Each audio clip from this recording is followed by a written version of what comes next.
Friends, तो आज हम लोग रिटायरमेंट का पूरा क्वेश्चन करने वाले हैं। ठीक है कि पूरा अगर करेंगे तो कैसे होगा। ठीक है, क्योंकि अभी तक हम लोगों ने न्यू प्रॉफिट निकालना, गेनिंग रेशियो निकालना और ट्रीटमेंट ऑफ गुडविल सीखा है। ठीक है, अब पूरा जैसे एडमिशन में होता था ना, वैसा ही यहाँ भी सारा कुछ बनेगा। क्या क्या बनेगा? रिवॉल्यूशन अकाउंट बनेगा, पार्टनर्स का कैपिटल अकाउंट बनेगा, बैलेंस शीट बनेगा। ठीक है, सेम वैसा ही बनेगा। और जहां जहां पे चेंज आएगा हम आपको बताएंगे कि कहाँ कहाँ पे चेंज आएगा रिटायरमेंट के टाइम पे। ठीक है, तो चलो एक क्वेश्चन के थ्रू समझते हैं अच्छे से।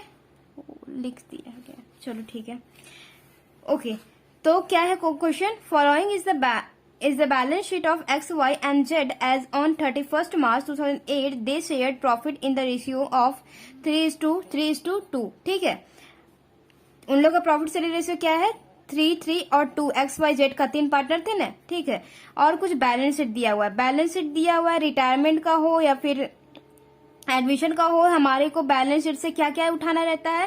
पहले तो उन लोगों का कैपिटल, जो पार्टनर है, जितने पार्टनर है ओल्ड, उन लोगों का कैपिटल और कुछ रिजर्व है उसको डिस्ट्रीब्यूट करना रहता है। और या फिर एसिड साइड में कुछ एडवर्टाइजमेंट सस्पेंस या प्रॉफिट एंड लॉस है। ठीक है, तो उसको, या फिर गुडविल है, ऑलरेडी गुडविल अपीयर है इसमें, तो उसको क्या कहते हैं? राइट ऑफ करना पड़ता है। ठीक है, तो हम पहले वही काम करेंगे, चाहे वो रिटायरमेंट हो चाहे वो एडमिशन हो। ठीक, तो हम पहले कर लेते हैं पार्टनर्स कैपिटल अकाउंट का ट्रीटमेंट, यानी कि बाय बैलेंस ब्रॉट डाउन करो आप पहले, और इसमें से कैपिटल अकाउंट उठाओ, यानी कि तीनों का कैपिटल कितना कितना दिया हुआ है। 3 पार्टनर है ना, एक्स वाई जेड। 1,60,000 और 50,000। 1,60,000 है ना, या 60,000 और 50,000। ठीक है, तो यहां से हो गया। अब क्या है, यहाँ पे हमारे को रिजर्व भी दिया हुआ, जनरल रिजर्व। तो बाय जनरल रिजर्व कितना है? 80,000। तो बाय जनरल रिजर्व किस में बटेगा? जनरल रिजर्व किस में बटेगा? पूरा आप लोग लिखना, क्योंकि रेशियो क्या है? 3:2 है, यानी कि टोटल क्या हो गया? 8 हो गया। तो 8 को 80,000 को 8 से डिवाइड कर लो पहले, फिर इसको तीनों में से तीनों को उससे इंटू कर लो और उसके अकाउंट में डाल दो। जैसा कि एडमिशन में हुआ था सारा कुछ वैसा ही होगा। ठीक है, तो 10,000 आएगा, तो 10,000 को एक बार 3 से और 2 से, यानी कि 30,000 और 20,000 आ जाएगा। ठीक, तो एक्स में कितना जाएगा? 30,000। वाई में कितना जाएगा? 30,000। और जेड में कितना जाएगा? 20,000। ठीक है, ओके। अब एसिड साइड में, अब तो यहाँ पे लायबिलिटी साइड में कुछ है नहीं। एसिड साइड में देखो कुछ है क्या बांटने वाला चीज? यस, यहाँ पे 2 चीज है। क्या है? एडवर्टाइजमेंट सस्पेंसेस अकाउंट और प्रॉफिट एंड लॉस, यानी कि लॉस भी है। तो 16,000 का एडवर्टाइजमेंट सस्पेंस है और 4,000 का लॉस है, जो कि हमें इसी रेशियो में पार्टनर्स के कैपिटल अकाउंट में डाल देना है। ठीक है, इसी रेशियो में। तो चलो करते हैं। तो यहां लिखोगे आप to profit and loss account. देखो कितना है प्रॉफिट एंड लॉस? 4,000 है ना। 4,000 को 8 से डिवाइड कर लो पहले। 8 5 40, 500 हो जाएगा। 500 को एक बार 3 से डिवाइड कर लो, फिर 3 से और फिर 2 से। तो 500 को आप 3 से करोगे तो आएगा 1500 और 1,000 आएगा ना। ठीक है, तो हो गया इसका।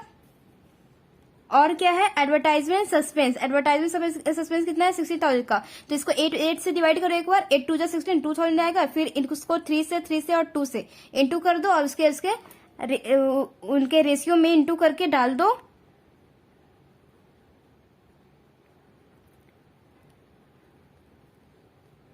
Advertisement suspense. ठीक है, सस्पेंस अकाउंट कितना है? कितना डालोगे? 6,000 और 4,000। 6,000 और 4,000। ठीक है, अब क्या? अब कुछ बांटने वाला चीज है? नहीं है। तो हम लोग अब आगे क्वेश्चन पढ़ते हैं। क्वेश्चन है, दिख रहा है? Okay. On 1st April 2008, Y decided to retire Y decided to retire from the firm on the following terms. Y ने डिसाइड किया क्या, रिटायर होने का। कौन रिटायर हो रहा है यहाँ पे, वाई रिटायर हो रहा है, ठीक है। तो उनका ओल्ड रेशियो क्या था, 3:3:2, और उन लोग का ओल्ड रेशियो लिखो और वाई को पहले सर्कल कर लो कि वो निकल रहा है, ठीक है। तो वाई को रिटायर होना है और कुछ यहाँ पे एडजस्टमेंट दिए हैं जो कि किससे रिलेटेड है, रिवोल्यूशन अकाउंट से, जो कि हम लोग अभी करेंगे। रिवोल्यूशन अकाउंट में कोई चेंज नहीं आता है, ठीक है। तो क्या है, stock to be depreciated by ₹12,000। 12,000 से कम हो रहा है, तो कम हो रहा है तो हमारे लिए क्या है, एसिड से कम हो रहा है तो हमारे लिए क्या है, लॉस है। तो 12,000 से कम है तो 12,000 तो रिवोल्यूशन अकाउंट में जाएगा क्योंकि ये बाई है, तो यानी कि चेंजिंग वैल्यू बताया है बाई, और हम इसका माइनस करके डालेंगे, यानी कि ओल्ड बैलेंस शीट में स्टॉक का वैल्यू क्या है, 1,24,000 दिख रहा है ना, 1,24,000 स्टॉक का वैल्यू है। आज हो गया है 12,000 कम हो गया, तो 12,000 कम कितना होता है पहले हम वो पता करना होगा। तो 12,000 इसमें से माइनस करेंगे हम, तो आएगा हमारा 1,12,000, ठीक है। तो देखो स्टॉक का तो मैंने पहले ही लिख लिया, तो स्टॉक लिख लिया, 12,000 से कम हो गया। और बैलेंस शीट में क्या डाल देंगे, बैलेंस शीट में डाल देंगे कि हाँ स्टॉक का वैल्यू आज क्या हो गया, 1,12,000, ठीक है, समझ गए, ओके। अब क्या बता रहा है, अगला क्या है, advertisement suspense account to be written off, यानी कि एडवर्टाइजमेंट सस्पेंस अकाउंट को राइट ऑफ करना है, यानी कि वो तो हो गया है ना, ओके। अब थर्ड में क्या है, fixed assets to be appreciated by 10%। Fixed asset जो है वो 10% से बढ़ गया, यानी कि 10% से बढ़ना है, यानी कि 10% ना बढ़ना है।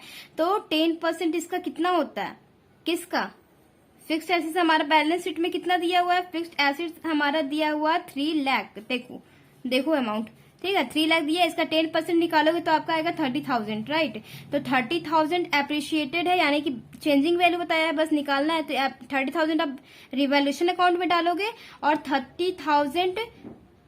30,000 यानी कि बढ़ गया, तो 3 लाख में 30,000 प्लस करोगे तो आपका आएगा 3,30,000, ठीक है, ओके।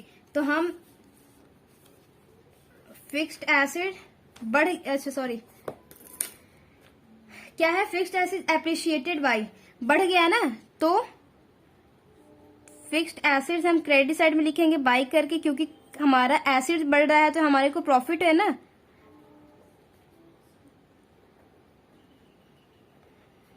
हमारे को प्रॉफिट है कितने से, 30,000 से, 10% बोला था ना, 3 लाख का 10% 30,000। और फिक्स्ड एसेट यहाँ पे क्या लिखोगे, आज के बैलेंस शीट में, मतलब आज के डेट में कितना उसका वैल्यू हो गया है। तो 3 लाख में 30,000 प्लस कर दो आप, तो 3,30,000 हो जाएगा उसका वैल्यू, ठीक है, ओके।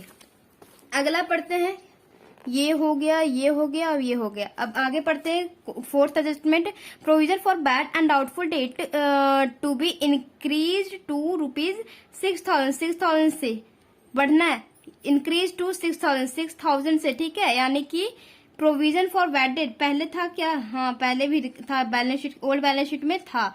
तो 6,000 से बढ़ा है, तो बैलेंस शीट में ऑलरेडी कितना है, 4,000 है बैलेंस शीट में। ओल्ड बैलेंस शीट में हम लोगों ने देखा कि यहाँ ये मार्केट वैल्यू सारा दिया रहता है ना, तो मार्केट वैल्यू आज के डेट में मतलब कि प्रोविजन अभी है, प्रोविजन हमारा को बनाना है कितना का, 6,000 का। तो 6,000 का बनाना है, तो पहले से हमारे पास कितना है, 4,000 ऑलरेडी पड़ा है। तो 4,000 ऑलरेडी पड़ा है, तो हमारे को अभी कितना लॉस, सॉरी हाँ, तो बढ़ गया है ना, लायबिलिटी हमारे लिए बढ़ गया, तो हमारे लिए क्या है, नुकसान है। तो कितने से बढ़ा है, हमारे को नुकसान टोटल बढ़ा तो 6,000 है, लेकिन हमारे को हम ऑलरेडी 4,000 बना के रखे हैं, तो कितना बस हमें बनाने की जरूरत है, 2,000 है। तो 2,000 हम रिवोल्यूशन अकाउंट के डेबिट साइड में लिखेंगे, और 6,000 ये जो टोटल पूरा 2 लिखा है ना, 2 का वैल्यू नीचे लिखेंगे बैलेंस शीट में 6,000, ठीक है, okay.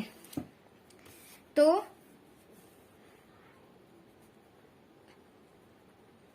To provision for bad and doubtful date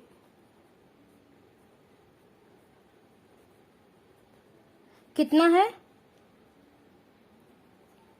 2,000, ठीक। और डेटर हमारा यहाँ पे है, डेटर तो बैलेंस शीट से ही ले लेते हैं, ठीक है। डेटर्स जो कि बैलेंस शीट में देख लो 80,000 है, 80,000 है, और बैलेंस शीट में दिखाया था प्रोविजन 4,000, लेकिन हमें अब अभी का बनाना कितना है 6,000। अब 4,000 नहीं रहा, 6,000 रह गया टोटल, ठीक है। तो टोटल में क्या आ जाएगा 74,000, 74,000 हमारा डेटर आएगा ही आएगा। ओके ओके जी, इतना तो हो गया। फिफ्थ देखते हैं, goodwill of the firm valued at ₹80,000 and the amount due to retiring partner be adjusted in X and जेड्स कैपिटल अकाउंट। देखो क्या बोल रहा है कि 80,000 जो है गुडविल है, किसका, फर्म की गुडविल है।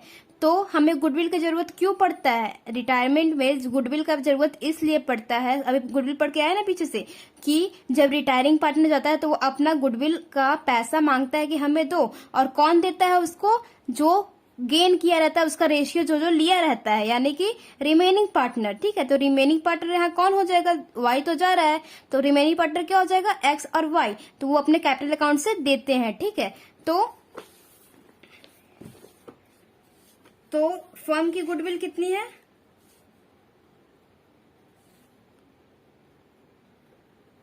फर्म्स गुडविल, फर्म की गुडविल दिया हुआ है कितना 80,000, ठीक है 80,000। और ओल्ड पार्टनर क्या है, एक्स वाई जेड है, इन लोग का रेशियो क्या था 3:3:2, ठीक है। वाई जा रहा है तो 3/3 इसका है, वाई का रेशियो क्या है 3 है, तो इसके रेशियो का मीन्स किसका निकालना है, वाई का गुडविल कितना है, Y is goodwill, Y share of goodwill, Y share of goodwill निकालेंगे तो 80,000 जो है, 80,000 जो है उसके शेयर से इंटू कर देंगे तो हमें मिल जाएगा उसके गुडविल, उसके हिस्से का गुडविल। हाँ, तो 10,000 हो जाएगा, तो कितना आएगा यहाँ पे 30,000 आएगा।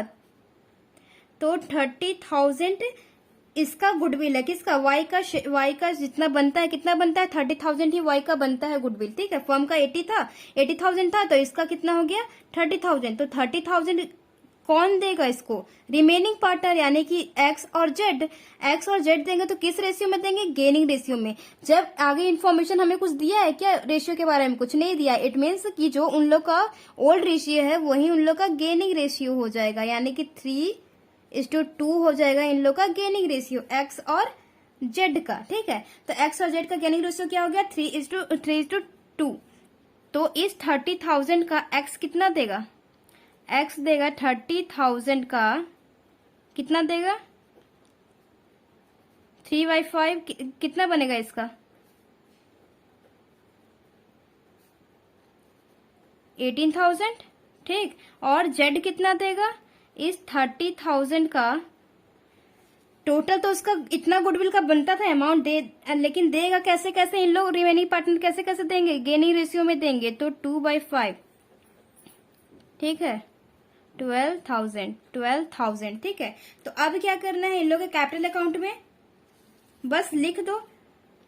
तो क्रेडिट में कौन है, क्या जनरल एंट्री बनती थी, क्रेडिट में कौन रहता था, जो रिटायर हो रहा है, जो रिटायर होता है उसको क्रेडिट करते थे, और जो देता था उन लोगों को डेबिट करते थे, यानी कि X capital account debit, Y जेड्स capital account debit to Y's capital account, यही लिखते थे ना, जनरल एंट्री ऐसे ही बनाते थे ना। तो यही हमें क्या करना है कि वाई क्रेडिट में है तो वाई का अमाउंट डाल दो, तो बाई एक्स कैपिटल करके वाई के कैपिटल में जाना है, तो बाई एक्स कैपिटल करके एक्स कितना देगा 18,000 वाई को, और बाई जेड्स कैपिटल करके कितना देगा ये 12,000 वाई को, ठीक है। तो अब वाई को दे दिया, अब इन लोग के कैपिटल को, एक्स के कैपिटल और जेड के कैपिटल को डेबिट भी तो करना पड़ेगा, क्यों, क्योंकि इन लोग अपने कैपिटल से निकाल के देंगे ना। तो इन लोग का कैपिटल डेबिट हो गया, यानी कि कम होगा, तो उन लोग का बैलेंस क्या हो जाएगा, कैपिटल कम होता है तो क्या होता है, डेबिट होता है बैलेंस। तो 2 वाइज कैपिटल के नाम से, वाइज कैपिटल वाई के नाम से ही दे रहा है ना, तो वाइज कैपिटल अकाउंट करके आप लिखोगे क्या लिखोगे यहाँ पे 18,000 और यहाँ पे 12,000 इन लोग के अकाउंट से निकालना है। इतना इतना कितना 18 और 12 किस लिए? वॉइस के कैपिटल में डालने के लिए। ठीक है, समझ गए? ये ऐसा गुडविल का ट्रीटमेंट होता है। यहाँ पे क्या होता है कि इन लोगों का क्रेडिट में देखो, क्रेडिट में क्या था? वाई था, इसका बैलेंस पहले लिख देना। ठीक है, बैलेंस लिख देना कैसे कि वाई के कैपिटल में कौन कौन डालेगा? दोनों पार्टनर। तो वाई के कैपिटल में दोनों क्रेडिट में डालेंगे। क्रेडिट बैलेंस है तो दोनों क्रेडिट में डाल दिए। किस नाम से डालेंगे? वाई एक्स कैपिटल और वाई जेड कैपिटल। ठीक है, और इन लोग के कैपिटल अकाउंट से निकालना है तो वाई कैपिटल अकाउंट करके इन लोग के कैपिटल से इतना इतना निकाल लेंगे, क्योंकि बैलेंस डेबिट करना है, कम हो रहा है ना इन लोग का बैलेंस। ठीक है, इसका अकाउंट कैपिटल बढ़ रहा है तो बैलेंस क्या होगा? क्रेडिट होगा। ओके, इतना समझ में आ गया? अब और कुछ है? नहीं है अब कुछ। ठीक है, तो हम अपना क्वेश्चन खत्म करते हैं। ठीक है, तो इसका बैलेंसिंग फिगर निकालते हैं तो आएगा हमारे को 16,000 बैलेंस आएगा। दोनों तरफ का आप प्लस करोगे, दोनों तरफ का प्लस करोगे तो आएगा बड़ा किस साइड का? इधर का 30,000 और 30,000। ठीक है, तो ट्रू प्रॉफिट ट्रांसफर कहाँ होता है? ओल्ड पार्टनर में। ये तो सब में बटेगा ना, तीनों पार्टनर में। Transfer to X capital account, Y's capital account और जेड्स कैपिटल अकाउंट। ये तो तीनों के अकाउंट में जाता है, क्योंकि रिटायरमेंट में पार्टनर तो पहले से इतना सारे लोग ने मिलकर के नहीं ये किए हुए थे। ठीक है, बैलेंस आएगा 16,000। ठीक, तो अब प्रॉफिट रिवैल्यूएशन अकाउंट ट्रांसफर हो जाता है कहाँ? यहाँ पे। तो वाई रिवैल्यूएशन अकाउंट करके आप करोगे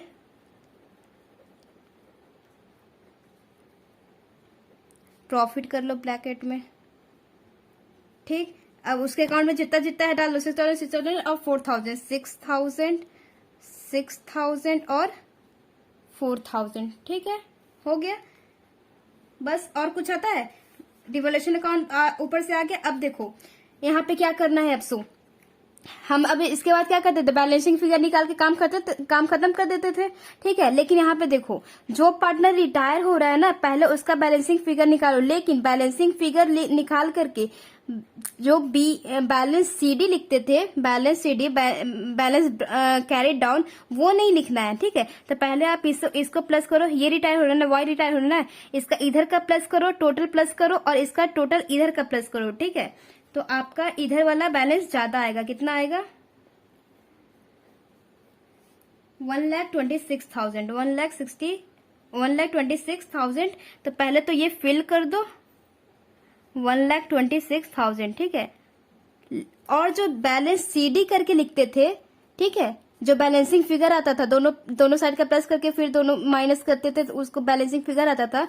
बैलेंस सीडी करते थे। अब वो बैलेंस सीडी नहीं किया है, अब नहीं करना है। अब क्या करना है? टू वाइज लोन अकाउंट कर देना है। ठीक है, कि उसके लोन अकाउंट क्रिएट हो गया, लोन अकाउंट में डालना है, लोन अकाउंट क्रिएट हो गया, ओपन हो गया। ठीक है, अगर नहीं बोला है कि कैश में पेड हुआ है तो हम क्या करेंगे? कुछ भी नहीं ना दिया कि कैसे रिटायरमेंट में कैसे रिटायरिंग पार्टनर को पेमेंट किया गया, नहीं कुछ बोला है तो हम उसका लोन अकाउंट खोल देंगे कि अब उसका लोन अकाउंट में जाएगा। ठीक है, मीन्स देना है अभी फर्म को। तो इसका बैलेंसिंग फिगर आएगा 1,18,500। ठीक है, बैलेंस सीडी नहीं करोगे, क्या करोगे? To Y's loan account. ठीक है, जो भी पार्टनर रहेगा उसका लोन अकाउंट खोल दोगे। ओके, अब इन लोग का जैसे करते थे वैसे ही करना है, यानी कि टू बैलेंस सीडी करते थे ना, वैसे ही करना है। टू बैलेंस सीडी करते थे, इधर का प्लस करोगे आप,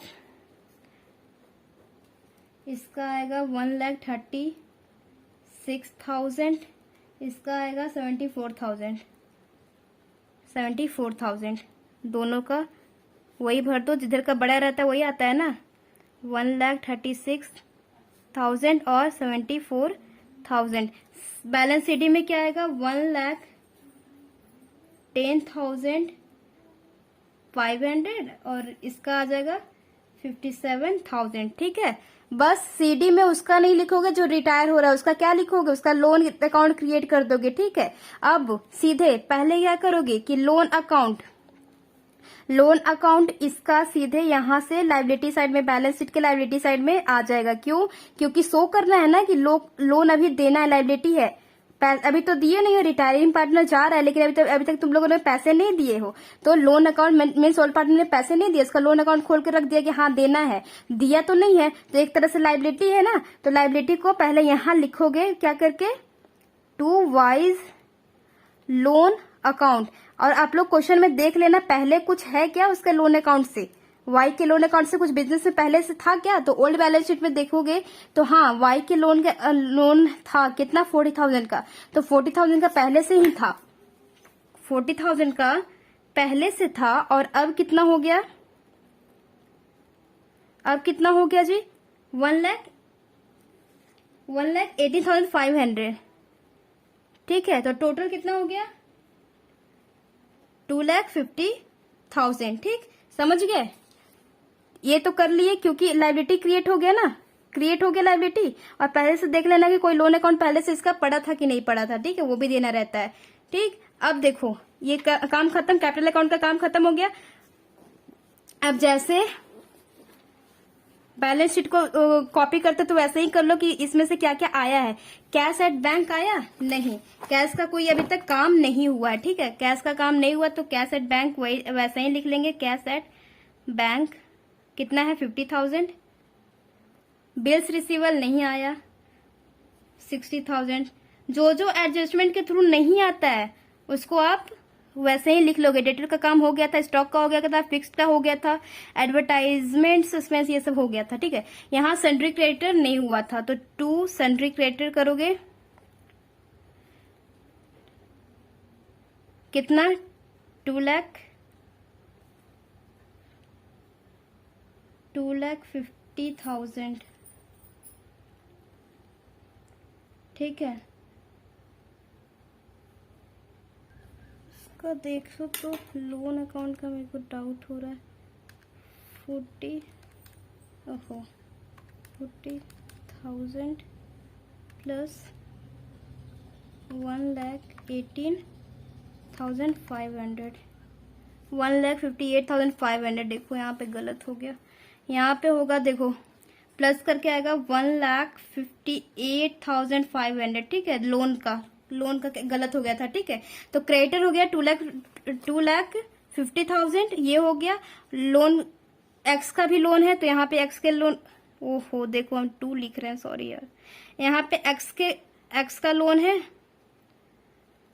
एक्स लोन कितना है, 50,000 का, 50,000 का। और कैपिटल अकाउंट, कैपिटल कौन सा लिखाता है, बैलेंस सीडी वाला, क्योंकि अब सी का वाई का कुछ काम नहीं रहेगा तो बैलेंस सीडी में क्या, बैलेंस कैपिटल अकाउंट में किसका आएगा, वाई का और जेड का। ठीक है, तो कैपिटल अकाउंट करोगे, कैपिटल अकाउंट वाई और जेड का कितना 1,10,500। और यहाँ पे क्या आएगा, 57,000 है। ठीक, टोटल करोगे तो 1,67,500। यस, फिर दोनों का टोटल कर दीजिए। ठीक है, अगर सेम आ गया तो इट मीन्स आपका आंसर सही है, 6,26,000। ठीक है, okay, that's all for today, till then bye bye, take care.